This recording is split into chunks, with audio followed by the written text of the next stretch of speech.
Welcome to Somebody You Love, or The Sale of Two Titties. I'm Jenna Love. And I'm Holly Hart. And we're experts in disappointing our parents, breaching community guidelines, and banging the people who vote against our rights. Hi everyone. Before we start the show today, we just wanted to acknowledge the traditional owners of the land on which we are recording today. So I'm on Darug and Gundungurra land, and Holly is on the land of the Ngunnawal people. We also want to make it clear up front that we can only speak from our own experiences. The sex working community is wonderfully diverse, and as white cis women, we have a lot of privileges within the industry. We can't speak on behalf of our peers who find themselves facing far more stigma and discrimination than we do. Today, we will be discussing adult topics, so this podcast may not be suitable for those under the age of 18. Today, we are going to discuss some blurring of lines between client and acquaintance in both directions. Sometimes as sex workers, we do get booking requests from people that we know IRL in real life who want to become our clients. And sometimes people who start out as clients actually go on to become acquaintances or even friends. Of course, sometimes a client can go on to become a lover or a romantic partner, but that is a whole episode of its own, and we will not be touching on that today. So, Holly, how do you feel about people that you know in real life getting in contact with your work persona? I hate it. I hate it. I don't mind people in real life knowing that I exist as a hooker, that's fine, but I just really don't like people getting in touch. I find it so awkward and it just freaks me out. How about you? Well, I have to preface this by saying that I know I'm in the minority here, but I love it. I'm really into it. And I mean, the main reason for me is that I don't have to do any screening and I already know who's going to be behind the door. Like it really just, I don't know, every single time you meet a new client, there's a level of anxiety. And part of that is the safety concern and the screening and the just not knowing who they are. And the other part of it is will we have stuff to talk about? Are we going to get on well? And I already know all of that. So it completely takes away all of the anxiety that I feel when meeting a new client. So I actually really like that. But whenever I say that to people, I'm always really clear to preface it by saying that is not the industry standard. So don't take me saying that as going, well, Jenna loves it, so I'm going to contact this chick that lives on my street. Actually, people that live very close is not cool. That's actually a whole different story. There are stories of sex workers who have had people who live in their building text them and say, I saw you just live upstairs from me. Can we arrange like a regular quickie thing? That's not cool. But yeah, I really like it when people I know book me. I think it's really handy. I think that's so cool, and I sort of wish, I envy that. I was trying to work out what it is that makes me so uncomfortable, and this is not going to make any sense, but this is sort of where I think it comes from.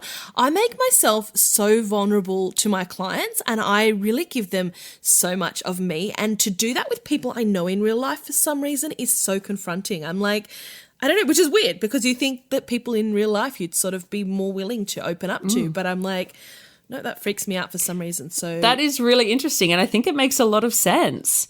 I also think there is a bit of a line. Like if one of my best mates booked me, well, they never, that would be fucking weird because we'd be like, oh, hey, that would be so. But that's why I use the term acquaintances, because from my experience, my really close friends aren't going to make a booking with me because we're really close and that's weird. Yeah. But it does tend to be people that you don't know that intimately. So I think that's a really valid point because you don't get to that level with them. And that's something that I love about it because I get to see someone that I've kind of had as an acquaintance that I've seen around. I get to see them naked. I get to see them vulnerable. I get to see what they're like when they have an orgasm. And I think that's so cool because we don't normally get to see that of people. That's one of the things I love about my job is that I see so many people in that state, and so many people in the world don't get to see people like that.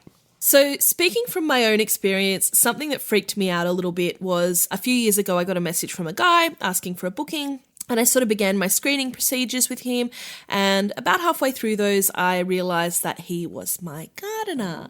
And once a month he comes over and he does the most beautiful gardening for me, and he's not a bad-looking young man. He is super kind. He does a beautiful job. But yeah, anyway, so I realised it was him, and I don't know, at that point I was not face out. I did not have any sort of I don't think it was too identifiable that it was me, but maybe he knew it was me. I don't know. And so I got really awkward about it and I just blocked his number and I don't know what he thinks. But he's still been my gardener for the last, 3 years since that. And he comes over and he sees me at my worst. He sees me with my hair all matted and in my trackies and smelly, and I'm like, just, cut this and whatever, and I go back to bed. And I just don't want him to then see me trying to be all sexy. It just feels weird. So, I mean, look, when he's not my gardener anymore, maybe I'll be happy to see him. But right now it's just weird. So especially given you have gone more face out since then, do you think he has any idea it's you? Well, I don't know whether he followed it up. If he's still looking at sex workers, then for sure he'd know it's me. I think he did. I'm sure he knows. Because, we sort of make conversation and I'm like, does he know? Anyway, I'm not really fussed either way, but definitely I was not happy to blur that line between the bogan, scruffy girl who you cut her lawn and the sexy woman that you come and, get it on with. I couldn't deal with it at the time. So I had a bit of an interesting experience when I went face out, and by saying face out, we mean that we show our faces in our advertising, which is a really huge thing for sex workers, and I think we have a whole podcast topic on that. But I actually started out in the industry face out. Yeah. Oh, God, I get confused by that term. But I started showing it at the very beginning, and then all these people told me I shouldn't. Anyway, then eventually I was like, no, this is what I want to do, and I'm not going to listen to other people. So when I went face out again, I suddenly had an influx of inquiries and contact from people that I knew. And because they started contacting me straight after I went face out, I kind of thought they must have been following me before, which makes me go, I feel like they either assumed it was me or had an idea it was me or knew for sure that it was me.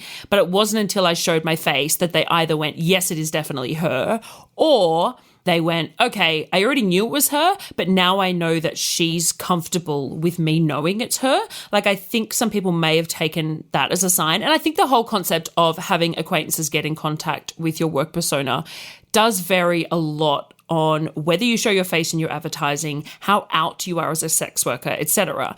I'm very, very, very out. My face is all over the internet. At times it has a penis in it. Every single time a person asks me what job I do, I say I'm a sex worker. So I think for a lot of these people, they saw that and they went, Jenna's obviously really fine with me knowing about that. She's already taken all the consequences that come with being out as a sex worker. And I think that's something really important to keep in mind. If you think that you know somebody who is a sex worker and they don't show their face in their advertising, there's a reason for that. And it's really important to respect that. But I think for me putting my face out there might have made these people go, oh, she's actually really cool with this. Not that sex workers who don't show their face aren't cool with it, but probably don't want to be contacted by people that they know. So anyway, I got a number of inquiries, a couple of people that sort of didn't go through with it, a couple of people that did. And I was booked by a friend of mine that I had gone to uni with, and it was years earlier, and he was in a different year to me. So we knew each other, but it was definitely an acquaintance situation. And I was really excited. I was like, brilliant. Get to see the dude naked, get to bang him. And we had a really lovely time together. He didn't come back, and so I don't know whether that means he just ticked that off or, who knows? We never know what happens when a client doesn't return. But I believe that we both had a nice time and it was cool. Oh, that's really nice. Good vibes all around then. Yeah. A sort of cool story that I have is I was contacted a few years ago by a guy who was friends with someone I knew. That's probably about as much information as I can give. He contacted me straight up and he said, hey, Holly, it's XYZ. I don't know if this is weird, but just wondering if I might be able to see you for a booking.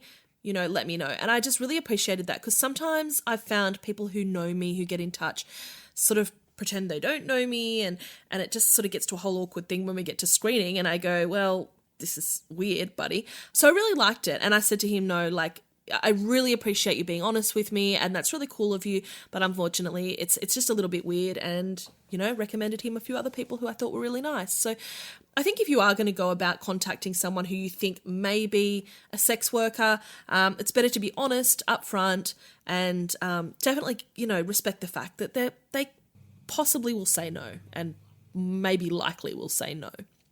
Yeah, I should say every single person that has contacted me in that way has said, hi, I don't know if this is inappropriate. It's absolutely fine if you don't want to respond. I'll forget I ever saw anything. But if you are comfortable, I'd like to do this, but it's reasonable if you're not comfortable. And I think that's a really important thing to make. But I mean, just sending that message alone could make that person super uncomfortable. I know we're both okay with that level, certainly.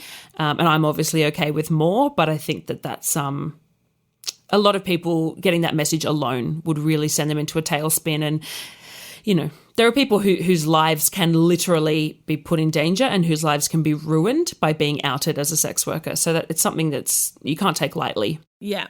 I have a fun little story. I had a client contact me a few years ago. And he was a little bit cagey when it came to the screening process. And his reasoning was, I've just got to be careful because I'm reasonably well known. And I was like, oh, all right, buddy, cool, whatever. And I thought, a lot of sex workers have that experience with potential clients. And it always comes down to, look, mate, like your privacy is not more important than our safety. Anyway, he was nice enough, but he had just mentioned that. And I was like, yeah, rightio.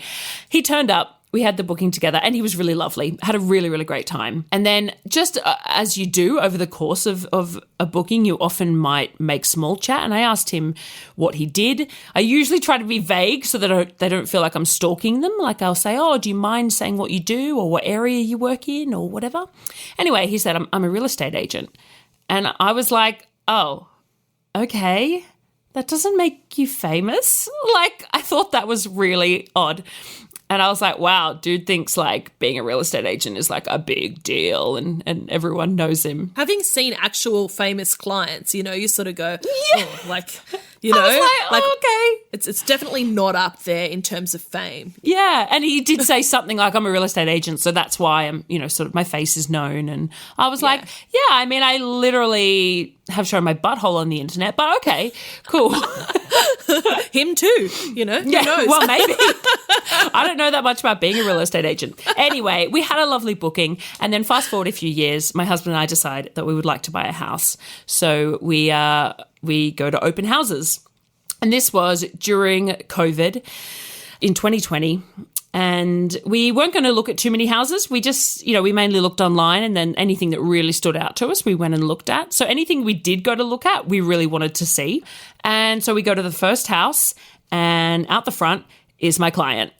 And it took me a second because it was a few years ago, and we're in line because of COVID. There was a line to get in, and I'm sort of whispering to my husband going, oh, I think I've slept with that person. Oh, no. And he's going, oh, really? Like a client? I'm like, I think so. I'm not really sure. And the whole way down the line, we're getting closer, and I'm like, I think so. Oh, I can't tell.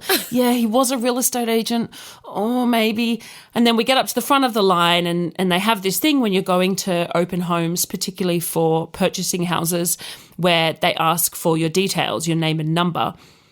I know now that they only do that for a marketing tactic, because then they follow you up and say, oh, you didn't like that one? Well, we've got this one. And they just harass you endlessly because real estate agents. Sorry, I'm just ostracizing any potential real estate agent listeners that we have. But I didn't realize that you don't have to do that. Like, that's not a legal requirement. Because COVID was around, I kind of just thought it was something that I had to do. And so we got up to the front of the line, and he's like, what's your name? And I sort of nudged my husband to give his name. So he gave his name, which I thought, oh, we've got the same bloody surname anyway, and gave his number. Oh, no. And then the guy turned to me, and he had done a bit of a double take, so I think he recognised, but I think he was in the same position as me, being like, I'm not sure, I think so. And then he was like, no way. And you're recognisable. There's no way. Oh, I mean, people would recognise you. I don't look great when I go for house inspections. It's a bit like the thing with your gardener. The gardener. True. Yeah. Okay, fair. But still. Anyway, he said, oh, and yours. And I was like, if I had been prepared for this situation, I probably would have been like, it's Jenna, remember how you screamed it out when I was riding you? But but I just was so shocked, and I'm a real rule follower, so I just spurted out my real name, and I then we went into the house, and I was like, great, I just completely outed myself. And I have no fear of of this guy. Obviously, he's concerned about discretion as well. But then for like months later, my poor husband was getting messages being like, hi, it's blah, blah. Did you guys like the house? Do you want to look at another house? And I was just like, go away. And that's not, he was just doing his job, and he he was completely professional at all times. He didn't do anything with that information. Like, he did all the right things in that situation, but it was just a bit amusing for me. And I was like, oh, maybe real estate agents are kind of famous. And it made me, I had a different perspective on that afterwards. Okay, so we're getting now onto some of my juicier and more awkward stories. A few years ago, probably about 3 years ago now, I also had a little pet sitting business that I did on the side. So I would go to people's houses and take care of their pets. I was contacted by a gentleman for a sex work booking. We began the screening process, and somewhere in the middle of that, this is still when I was face in, once again, I thought I was relatively anonymous, but I don't know. But I was contacted by this guy who I realised was one of my pet sitting clients. So I was looking after his and his partner's pets.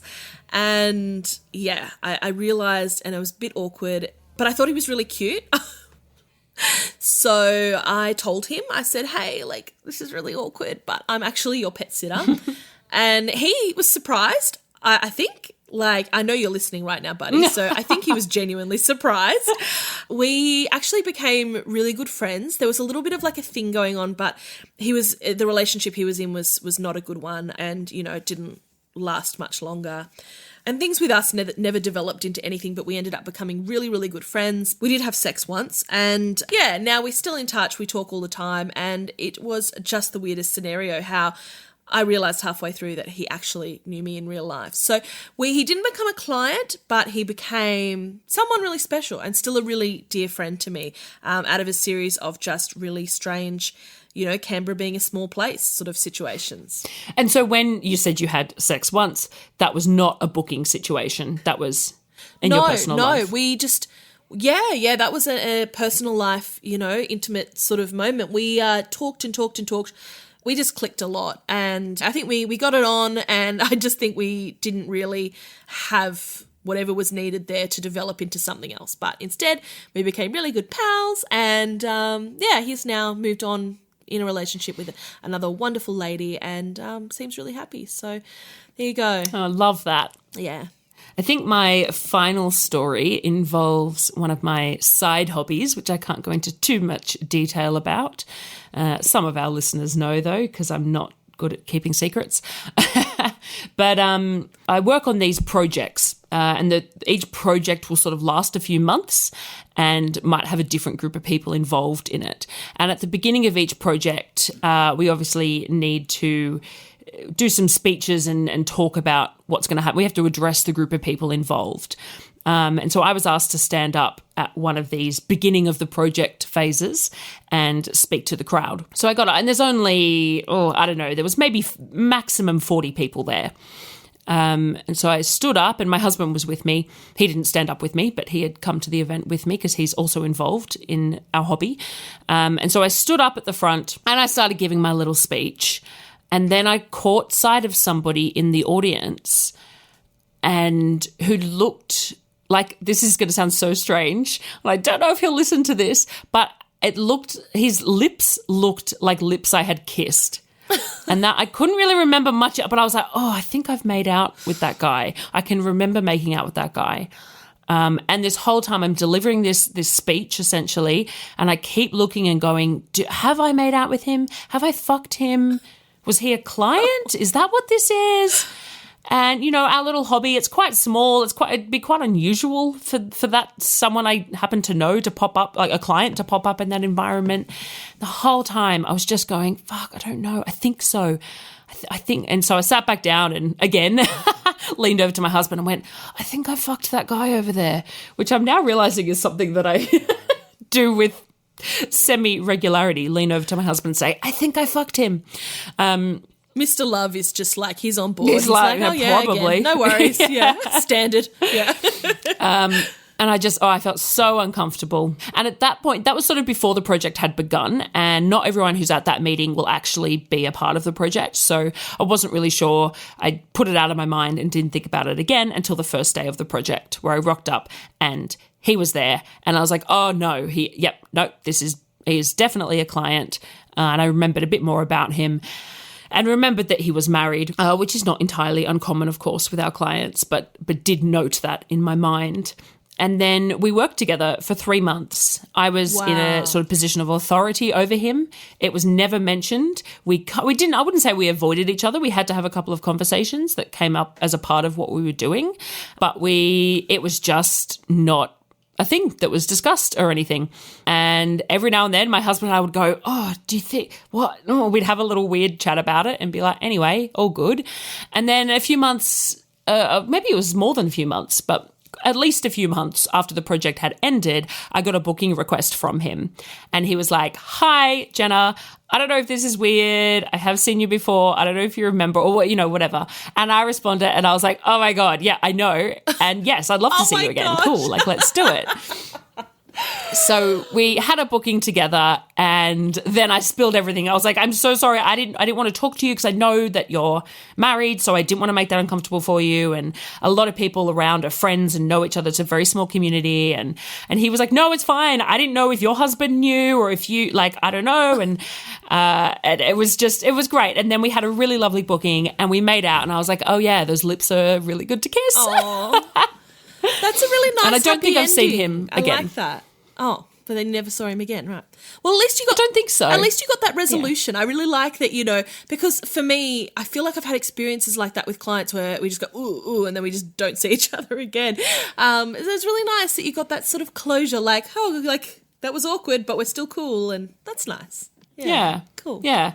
And I thought we both really respected each other and just went, okay, we're just going to do what we're here to do. Cute. And then after it was done, he was like, so can we do that other thing? I was like, heck yes. Okay. All right, this next one I'm very excited for. Yeah, I know you're excited about this story. This is one of my more embarrassing stories, although I have a lot of embarrassing stories because I'm an embarrassing person. So I had a client a few years ago turn up. We did the screening process. Everything was fine. He seemed really nice. He turned up and I opened the door and I let him in, and he sort of walked to the sort of door to go down the hallway, and I stopped and I felt my heart sink and I realized, oh my God, this is a guy I went to school with. And I was like, oh my God. I covered my face and I was like, I just realized I know you. Can you please leave? Just please leave. And he was like, oh my God, I'm so sorry. He's like, okay. So he rushed out the door. Oh, he the left. poor thing. I know. He got in his car and he left. And then we started texting, and he's like, I don't think. And I was like, well, I asked a few questions, and he grew up in another state. And I was like, oh my God. I was like, I don't know you. I was like, I'm so sorry. I feel like such an idiot. And I was like, do you want to come back? And he was like, yes. Yes. And I was like, okay, come back, turn around. I'm so sorry. And so he turned around, he came back and pulled in the driveway, and he came up, and I was like, I am so sorry. I'm so embarrassed. What a dickhead. And anyway, we had the booking and he was amazing. We had a great time. I think we really connected, as people, and we texted a little bit still after that, and I think we just sort of missed each other for bookings. I haven't heard from him in some time, but I hope that eventually he gets in touch and has another booking because he was really cool. But I nearly ruined that from the minute I met him, which is really sad. But yeah, I mean, that easily could have gone the other way. Something like that. So many clients are so nervous and so on edge, particularly with someone they haven't seen before. So he could have easily been like, no, that was fucking weird. I'm out of there. Yeah. Yeah, and you could have been mortified and just no, I'm too freaked out. I'm too kind of panicked now to put myself in that situation. Yeah. So I'm really glad it did work out well. And obviously the two of you were compatible because you were able to sort of laugh at it and go forward. We had a blast. I still remember every time his name comes up on my phone, I smile. I'm like, I love this guy. And we have that bonding experience of that awkwardness. It just made it even cooler. We were like, yeah, we're besties now.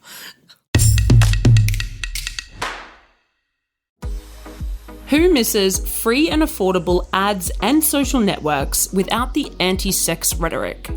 Assembly 4 is a team of sex workers and technologists working from Melbourne, Australia, aiming to bring back free and fair advertising and social spaces to the sex working community. They also actually give back to organisations based in harm reduction, sex work and education.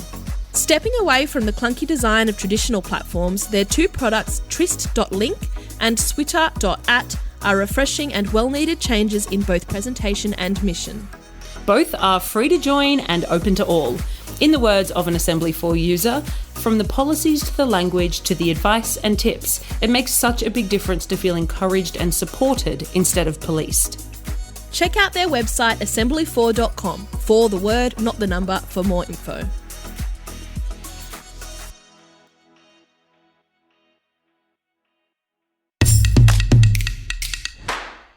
This week, our misconception is that sex work is legal in Australia. There is so much information that we can provide on this and detail that we can go into. This week, we're going to give you a little bit of insight into just the basics.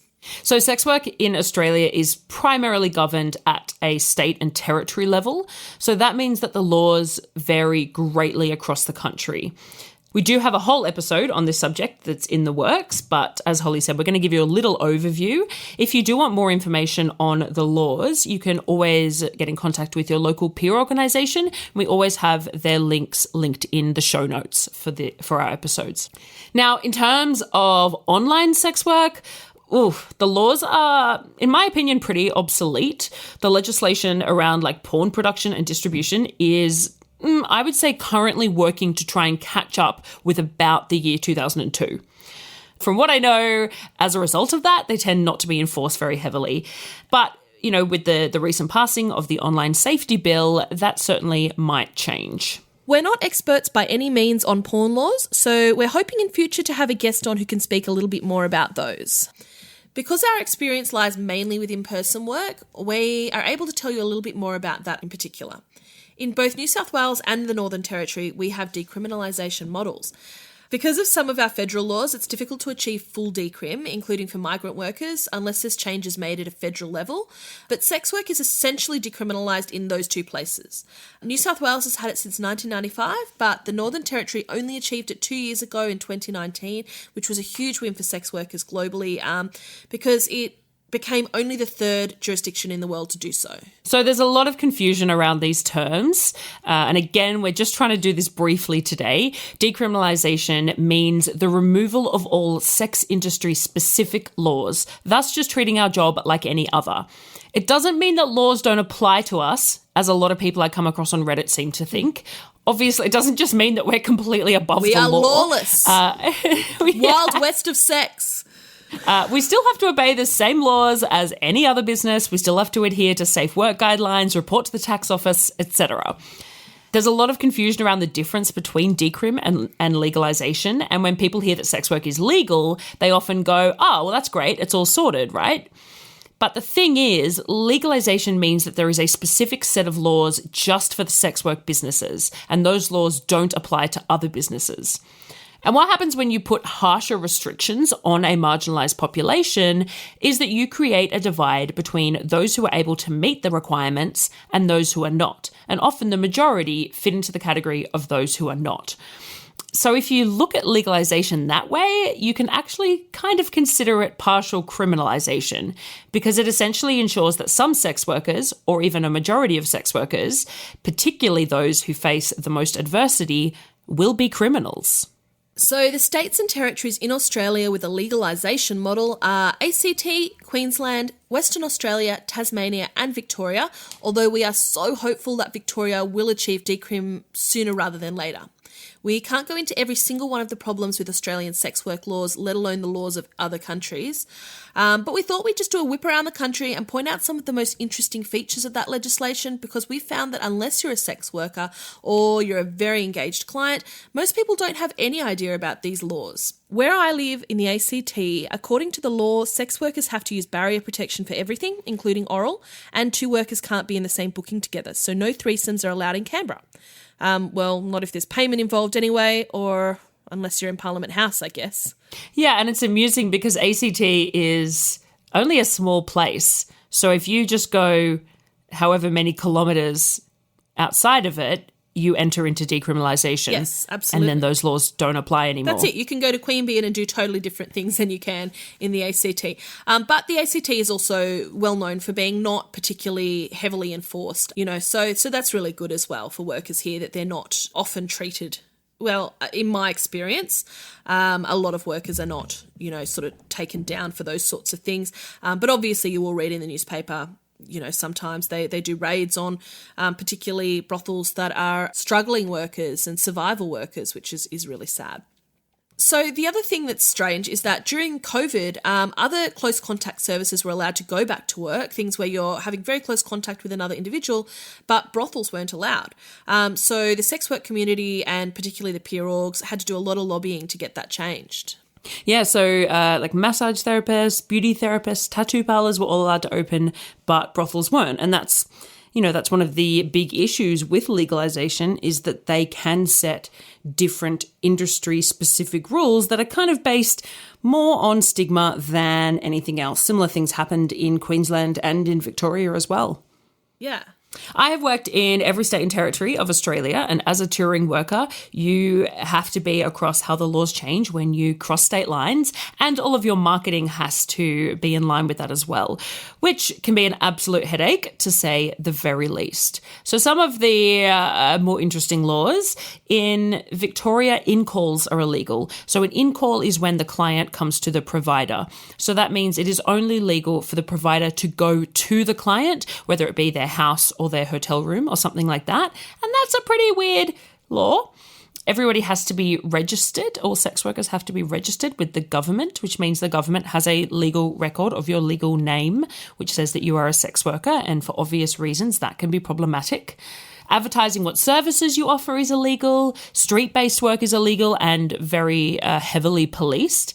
And the thing that I find hilarious, which isn't the case anymore, but prior to 2016, you could only advertise using a photo of your head and shoulders. Wow. Which, given what we spoke about a bit earlier about a lot of sex workers not showing their face in their advertising, it's like, here's my clavicle. Yeah, like, I did not know this at all. Wow. Yeah. Yeah, very, very absurd. Nonsense. And thankfully that has now been changed. But yeah. And then Western Australia, I think things, from my perspective, aren't too bad there. Again, I'm a white independent worker, so none of it's too bad from my perspective. But, mainly brothels and street-based work is criminalised in Western Australia, but private workers are pretty okay. In Tasmania, it's similar to Western Australia, that brothels and street-based work are illegal, but private work is allowed. In Queensland, working in pairs is illegal. So if you have an admin assistant, receptionist, driver, or even just check in with a friend, that's illegal. Women who meet a stranger from a dating app can text a friend to send their address to say that they're safe on their date, but sex workers legally can't. Sharing the cost of accommodation or rent with another worker is even illegal, even if you're not even in the same premises. Providing any service without barrier protection is illegal. This also includes cunnilingus. Entrapment is legal in Queensland, so police officers can and do pose as clients and pressure sex workers to provide services that are illegal just so they can arrest them. Which is disgusting. It's foul. And then we come to South Australia, home to the city of churches. So no prizes for guessing which state has the worst laws in the country for sex workers. South Australia is a really tricky one because, in my opinion, I feel like it pretends that it's legal. Because, the act of trading sex for money is not illegal, but pretty much every way that you can go about doing that is. So brothels are illegal, and that might make you go, okay, well, working on your own would be fine then. But the definition of what constitutes a brothel is very broad in the legislation, and it is very open to interpretation. So is sex work legal in Australia? Sort of. Sometimes. For some people. For our Shit People Say segment, I have a client inquiry, and I feel bad. I shouldn't say a client inquiry because this person is not a client. They are somebody who failed to become a client. And I think often sex workers get a lot of shit put on them because there's this perception that we will laugh at our clients or publicly sort of deride them. But 9 times out of 10, they're not clients. They're people Yeah. who contact us to waste our time, to make us feel crap, to put us down, etc. So I think that's an important distinction to make. Okay, so I'm reading from my phone here. 2 weeks ago, I received a text message, "Hey babe, you on tonight?" And I responded, "On what?" Because obviously I knew what he meant, but I was not here for somebody calling me babe. And we want manners too. We want manners, everything. Everywhere you can find my number, it explains exactly how to contact me. So there's not really an excuse. And so I said, "On what?" He said, "Who is this?" And I responded, "You contacted me." Notably, when I responded back, so I have an iPhone, and my original message to him was blue, which means it was sent by iMessage. And my next message, when I said "you contacted me," was green, which means that he's either turned iMessaging off on his phone or more likely he's blocked me. Yeah. So, okay, cool. I was like, whatever. That's not a very unusual interaction for us to have. Then last week, so a week after that, I got, "Hi, Jenna, I saw your profile on advertising site." And then another message, "Hey, babe, you on tonight?" And I said, "On what?" Because I still hadn't got an answer to that question. He said, "Sorry, I didn't send the message. I lodge kicks in advance." So I think, "Sorry, I didn't send the message. I apologize in advance." Which is, I don't know how he's apologizing in advance for something that happened in the past. But anyway, that's okay. I said, "Oh, who sent it?" He said, "Not me. My phone has been hacked, I think. I've had heaps of random texts tonight. I'm so sorry." I said, "Oh, was it hacked last weekend too?" And he said, "I don't know. I've been getting random messages for weeks. I'm going to change numbers. I apologize. I'm very sorry." I said, "What would be the purpose of someone using your phone number to contact people?" And that was the last message I sent to him. It was green. So presumably he had unblocked me to have that conversation and then blocked me again once he realized the jig was up. So then, just the other day, so this is 2 weeks after the initial one, I got, "Hey babe, you working tonight?" I said, "Oh, hey babe, think your phone must have been hacked again." He said, "Oh, probably. What the fuck? I don't send these messages." I said, "Gosh, such a drama for you, you poor thing." He said, "Who are these going to, but?" And I said, "Who do you think?" He said, "I don't know, babes." I said, "Maybe Google the number." And then he said, "Do you do foot fetishes or something? That's what people keep messaging me about." Actually, he wrote, "People keep messing if me upkut." But anyway, people keep messaging me about. And I was like, "Mate, you know you don't have to be embarrassed about having a foot fetish, right? I'm literally a hooker. You have texted a hooker. Why are you pretending that you didn't? That's my job. You found my number on a website which I pay for to advertise my services. It's good that you are contacting me. It means that my funds are being used correctly." So I said, "Oh, you know, you don't have to be embarrassed. I'm literally a hooker." He said, "Oh, yeah, well, I do like it, babe. Do you do it, babes?" And I said, "Not for free." He said, "That's fine. How much?" And I said, "All the info is on my website." He said, "Are you keen tonight?" I said, "All the info is on my website." He said, "How about just foot fetishes? I don't want sex, babes." I said, "All the info is on my website." He said, "There's not a price just for that, babes." I said, "All the info is on my website." He said, "No, not for that, babes. It's okay. Thank you anyways." I sent a screenshot of my website and said it's literally the first sentence on the rates page. And he said, "Sorry, babe, I didn't see that page." I said, "So when you went looking for my rates, you didn't see the page called rates?" So he said, "So 30 minutes is 350, yeah?" And I thumbs up. He said, "Where you at?" I said, "All the info is on my website." And that was the end of our conversation. But I assume next weekend we'll have another one. Someone will hack his phone again, undoubtedly. Yeah, it's just the luck on this guy. Poor thing. I know. They're hacking his phone to ask about his specific kink. Like, what are the odds, you know? It's kind of a blessing, really, isn't it? It is. I wish people would hack my phone for my specific interests. Yeah, you know? They're doing the groundwork for him. Question of the week. We asked on Twitter, Instagram, and Facebook for you to send in your questions. We got 2 questions that were very similar, so we've decided to go with them for this week. And in our bonus episode for our $10 plus patrons this month, we will be answering a whole bunch more. So the question this week is, hair down there, both clients and sex workers. Preferences? There seems to be a trend towards being completely shaven. Is there a misconception around that? And will pubic hair ever make a comeback?